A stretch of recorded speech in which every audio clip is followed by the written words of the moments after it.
So good morning, active traders, and welcome to our Trading Week Ahead broadcast. I'm Ken Calhoun coming at you live here on Saturday, May the 2nd, 2020. New month ahead. Looks like they're starting to sell the markets. That's why I'm in my inverses. And SOXS looks like the two big winners so far. My goal is to multiply this substantially, but at least it's starting. So, and again, I'm letting it ride over the weekend. I'm holding all these positions. These are all weekend holds. So if they gap against me, maybe I'll give back the $1,000 on Monday. But if they gap for me, then I'll be on my way to making even more. So starting small. As always, all information is for educational use only. You may have seen me speak at money show events and other key places around the world for the last 20 odd years. Just a reminder, I do have my Trading Open live room available at just $7 for a 3-week trial if you wanted to give that a shot. Got lots of new traders. We're up at, multi-year high subscribers. So it's been really popular. Got a lot of new members on board. So with that, let's take a look at our markets. The S&P pulled back. We have 2 red candle days in a row lately, and that's one key reversal signal that I look for. Even if we don't have a shooting star or a bearish engulfing or the classic candle pattern, right now we're kind of in a congestion zone. We're in an uncertain zone, hovering in between the 50 and the 100, 200 SMA lines here. One of the key reversal indicators I look at is, do 2 red candle days lose support? And lately they haven't done so much. We have 2 red candle days here that didn't lose support. 2 red candle days here that didn't lose support. 2 red candle days yesterday and Thursday. It's to be determined if we get under that 2800. And especially, we've got our 3000 as the key S&P resistance level up here. What they don't tell you about on the Talking Head TV is key support level. The 50 SMA is going to be here at the 2750. So we really want to see, we're in kind of a no man's land here. I started to put on some size and inverses in case this is the start of a epic drop in the market, gaps and craps out and sells down next week. But you do want to pay attention to what goes on with the S&P in between these key support and resistance levels. You're going to go long only if, in whatever equities you may be looking at for continuations, only if we hold over 3,000 for a minimum of 2 days. And I want to start scaling aggressively. I want to put on at least 20, 30,000 worth of inverse short positions if and only if we get under the 2750 and keep going south. Okay, so that's important. The other key indicator to look at is always our VIX, and you can see it's been down for quite a long time, but trying to find support here at its 100 SMA, and we do have a bullish engulfing in the VIX. So it is a volatility's back technical indicator. We not only have a bullish engulfing in the VIX, and again, for more on candles, learn from my colleague Steve Nissen exclusively at candlecharts.com. Don't learn candles from anyone else. Steve's the guy, #1 world's top expert. Learn from Steve. Anyway, I did, and it helped. So anyway, decision support, those data points also helped did form the 100 simple moving average line. So we do have a intermediate technical support in the VIX here with the bearish engulfing. So that tells us that we may have some bearish some bear selling coming back into the market. Another key technical indicator is looking at small caps in the Russell. And what I look at, rather than each of those independent indices, is I look at what I'm trading. So I sold my TISA for a profit yesterday. I scaled back into SRTY on its bounce.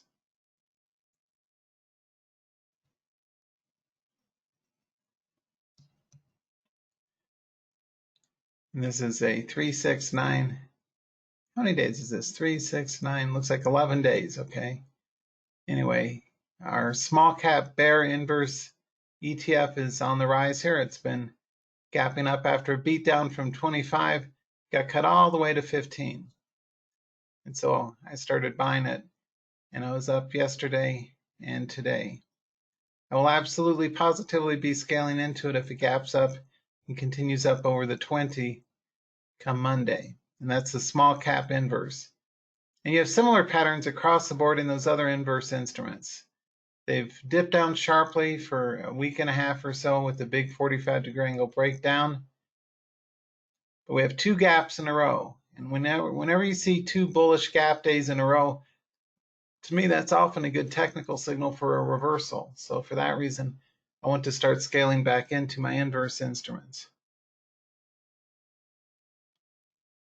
Right, TJ, looks like the market's getting a little sick there. So that's why I'm short the market, because I like these guys to go up when the market drops.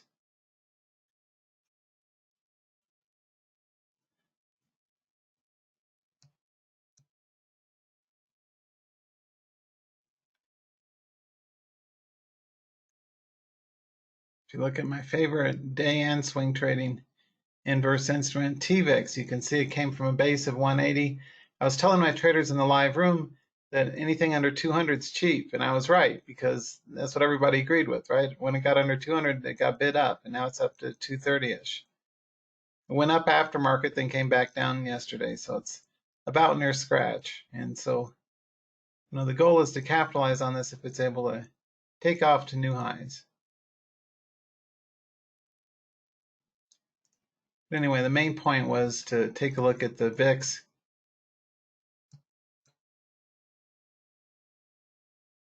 Here's the S&P. It's starting to drop, and obviously our VIX starting to come back to life.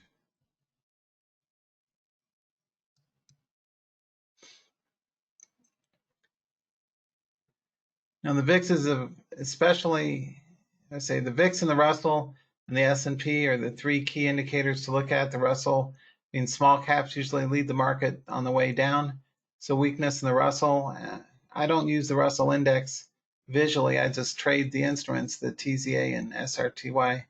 But anyway, the point is, in combination with that, do keep an eye on the VIX and see where it heads in next week's market. If we do get above that 50 SMA over the 47 or so, especially if we break the 50 in the VIX, that's a key resistance area in the VIX I'm using as 5-0. Okay, 5-0.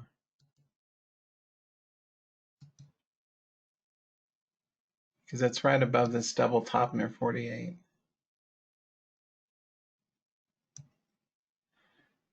So what that means to you as a trader is, or at least to me as a trader, is I'm looking to scale into my inverses on size. I'm starting to put these tentative trades on, just a 8 or 10,000, relatively small capital allocation on the first sign of a bounce. But I know from previous experience this past month or so, often that doesn't hold. So for that reason, I start off small. Now, once and only once the VIX breaks north of 50, then my existing inverse, the bear positions will be up in enough money with enough unrealized profit, unrealized P&L, those positions where then I'll start scaling in more aggressively. And of course, the exit target would be up near the previous high near the 80. So, I do keep a keen eye on the VIX and see what it does this upcoming week ahead and see if it's able to break that 50 or if it just kind of chops around. It's likely to consolidate maybe Monday, Tuesday.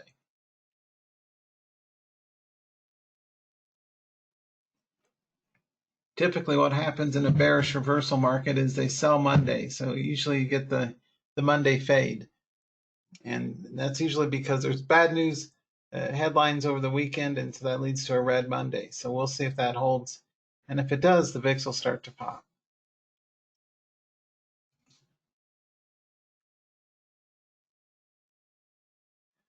Now on the long side, a few speculative bounce plays that have been in motion for us that I've covered in the live room for my members have been instruments like Carnival Cruise Lines. That one's popped nicely a little bit.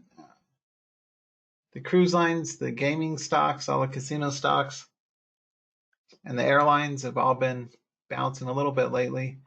I wouldn't put too much stock in those, or I wouldn't, so to speak. I wouldn't be aggressively trading those on bounces because they're still in relative sideways congestion zones. But, you can see CCL has doubled from its 8 low up to 16 back on Wednesday, and it's pulling back here. So I don't want to wait for it to get back over, say, 18 or so before looking for an entry in Carnival. At least that's what I'm going to use.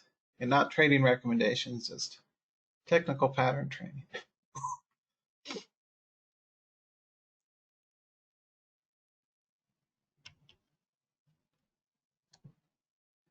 We look at Penn Gaming. It too is, I like these kind of instruments because they've got relatively consistent patterns and they're relatively inexpensive and they've got really good leverage. That's kind of a trifecta. It's consistency. The problem with most cheap charts is they're wildly inconsistent, like the penny stocks or the low float under $10 crap stocks. They usually pop and drop one-hit wonders and cost more, and then they're more trouble than they're worth because they're very inconsistent. What I prefer to trade, like why I've been trading Penn and Apache lately, is because they got relatively consistent reversal upside bounce trends, and you can see, for example, Penn has gone from 6 up to 18, so it tripled in value over the last month, and you can make some money with that. If you bought 6, 8, 10, whatever, and sold up here at 15, 16, that's a pretty good ROI. So you look for things like consistency of trend. This is relatively consistent. It's not haphazard and up and down and choppy. I don't want to buy until it breaks out, above new highs, or if it drops and bounces or whatever. But Penn's another one to keep an eye on. And in the oil sector, Apache's been the standout, or one of them.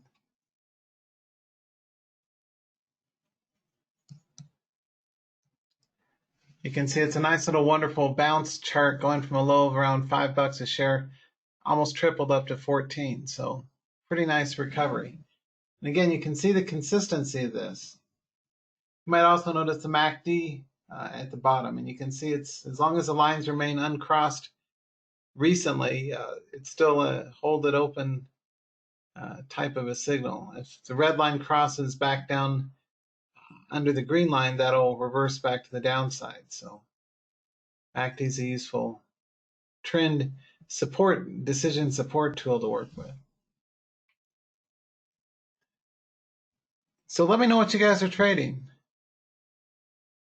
I'm not going to stick around too long. I've quick tip too, I am doing free events every single day, Monday through Friday. I'm working really hard, plus trading a lot more. Because I like to, I got so many new customers, so many new members on the live room too. So if you want to be in the Monday through Friday free sessions, just go to trademastery.com/TTO free. Or the links on the front of the Trade Mastery site for the Trading open house sessions. I'm doing those free afternoons every single day. I've been doing for a couple of months. So if you're not in those, you're welcome to join at no cost. And that's just go to www.trademastery. That's trademastery.com/TTO free. TTOFREE. You can get access to see me 5 days a week in the afternoons. And in those sessions, we kind of do a daily recap of the charts that we covered for our members in the live room in the morning, plus see what's going on into the close. And often, like I did yesterday, I put on live real trades. I was buying back some of my inverses. I want to put some size on in those. One key to potential success in this market is looking for consistency of charts. And that's one thing that me and my traders in the live room are also focused on daily, is looking for charts with some level of consistency in addition to momentum, in addition to volatility, in addition to positive price action. Consistency is really important in a relatively inconsistent market. So we look for those shining stars out there, the exceptions that have good volatility to work with. A question from Paley, what do I think about Gilead? Well, it's around $83 a share. I'm not too excited about it. It did a little pop on the remdesivir no news, but it's not really significant. It's just it helps a little bit reduce stays, but the mortality rate's the same, and it's just one of many that could be in a cocktail of treatments. For more on that particular, more on all the coronavirus stuff, pay attention to Scott Gottlieb on CNN, on the YouTube videos. I think they're, but anyway, but Gilead itself, I'm not a big fan of unless it breaks a new high over, say, 88 or so. Hey, Phil. Hey, Gerald. What I think about Amazon and Codex. I don't trade those, so I'm not going to pull those up. Amazon got beat down and likely will continue down. That's one reason why I went short the market, is because of I bought into. That's why I made so much money yesterday, right? Up over $1,000 yesterday, because I bought aftermarket, because it's my inverse ETFs, because I was looking at the aftermarket charts in both Amazon and Apple that reported after the bell on Thursday. And because the response was negative, I said, hey, that translates into they're probably going to be a negative open in the morning, so let me buy some more inverse ETFs. I did so, and I profited nicely, up over $1,000 yesterday. And as a trader, you've got to really start thinking about how to connect those dots between related incidences, between related data points. You know, if two of the tech bellwethers report and people don't like the response, then that means that the market may well flip to the downside. So that's why I went short the market by buying my inverse ETFs after, both in and after the market on Thursday, and I was up over $1,000 yesterday. So, and I want to make more. There's always more money out there.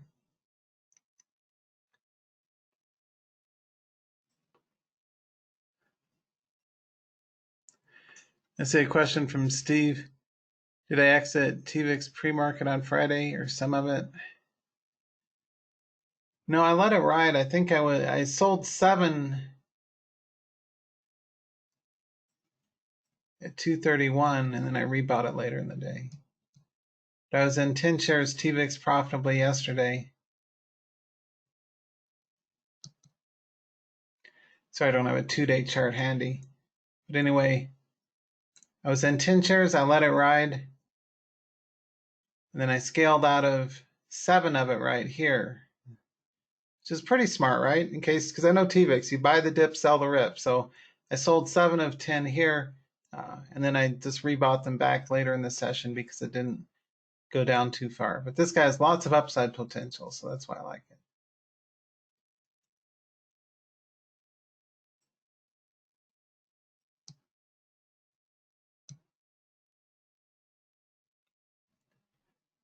So remember, just a quick tip, if you're looking for bounce plays in charts, make sure that they have some kind of a preceding consistent uptrend.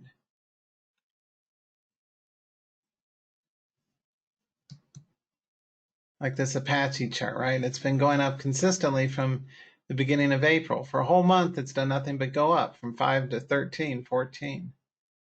Right? A consistent uptrend is something you want to start to focus on. It broke the 50 SMA. That's not too significant, but at least it's something bullish, pulling back on Thursday and Friday. And as you look for a trade strategy or trade system or a step-by-step series of techniques, I certainly urge you to bring your questions to the live room sessions Monday through Friday in the mornings. And you can, again, join at tradingtheopen.com for those. No, wait, be on the right side of your trades this upcoming week. There's a few things for effective trading that I found that's been working well for me, at least in this year's markets. And a lot of it comes down to small size position sizing and scaling, developing a kind of a strategic approach where you're looking at the most consistent of the charts and then scaling into the ones that work out.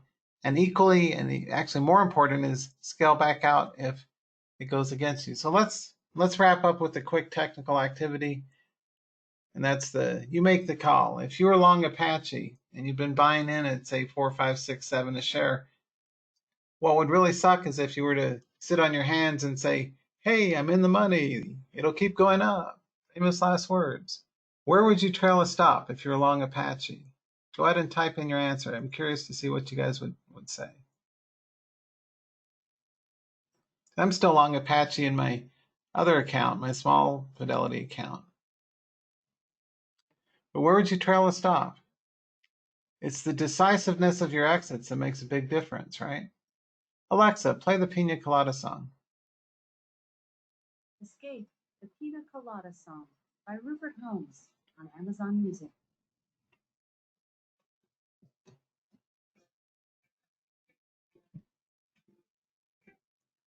And I picked this song because it has some staccato. Dun, dun, dun, bum, bum. It's staccato. As a trader, you need to exit like you're in a position that has a staccato exit. Your trades are like notes in music where you've got a duration. Think that put yourself under a little healthy, positive pressure to lock in profits in your position sooner rather than later. Alexa, stop. Enough music. Anyway, the point is, da-da-dum, bump, stop. Okay. Good time to get off the boat, right? Remember, a technical signal I always use is a loss of 2 red candles in a row, day's support, and then rebuy if it recovers it. So, for example, if you were long here, 2 red candle days in a row here would be selling right there. And then which is fine. And then you rebuy if it takes out new highs. Well, a lot of answers. Thanks. I'm saying 1080, 11, 50 moving average, 1050, 11, 1040, 10, 1085, 1005 just below 11, at 1085, 950, 1069, 10. Patchy stop at 950, stop at 1080. Yeah, the correct answer is that, right around 1080. Just right under the 11 would be the place to exit a trade, or 1050, somewhere between 10 and 11, okay? Hopefully you're not saying way down here, is my point. Somewhere right under 11, between 10 and a half and 11 would be the sweet spot to lock in a profit. Because again, don't think, it's not as important where it came from, it's more important to where it's going to next. And as an active trader, your goal is to book profits before the market takes it back. That's one thing that, I guess, a parting thought that I urge you to give some independent thinking to, because it's not out there in the trading education industry. Most of the educators don't even trade, so they can't teach you about taking profits. They can't teach you about exiting trades, unless they're using some stupidly, moronically simplistic horizontal support and resistance, because that's all they got, because they're not even real traders. Most of the educators are full of crap and they don't even really trade. I'm a real trader, I trade daily. And it's all about your exits and taking profit sooner rather than later. Because trust me, if I'm in from $6 a share, I will genuinely be pissed off if I sit on my hands and let this go back down to $6 a share. What's the purpose of being an active trader if it's not to book freaking profits? You guys got to make money as traders. You don't have the luxury of screwing around and dinking around and waiting for things to go up and down like a sine wave. It goes up, oh, that's great, I'm in the money. It goes down, oh crap, it's going down against me, blah, blah. Get real good at exiting on time. Okay, it's very much like, I don't know how to say, when it comes, it's very much like people, whether it's in a dating situation or you're hiring employees or whatever, if things start to turn south, it almost never gets better. Okay, if you go on the first date and all the woman does is complain about her exes and bitch and moan and hint that she wants to move in with somebody soon and it's on the first date or something, you run, don't walk the frick away, out the door. You don't call her back. That was a nice date. Oh, I'm sorry, I'm kind of busy, can't go out again. You don't stick around. Or if you hire an employee and they're absent a lot, or you suspect they're taking money or inventory, or they're mistreating customers or whatever else, get rid of them. They're on probation, fire their ass, terminate them. You're hasta la vista, baby. You're terminated. And as a trader, I want you to think about being a terminator in your trade. And unlike Skynet and the movie franchise, the Terminator and whatnot, as an active trader, it's all about profitability. And your goal is to really be keen on taking profits sooner rather than later.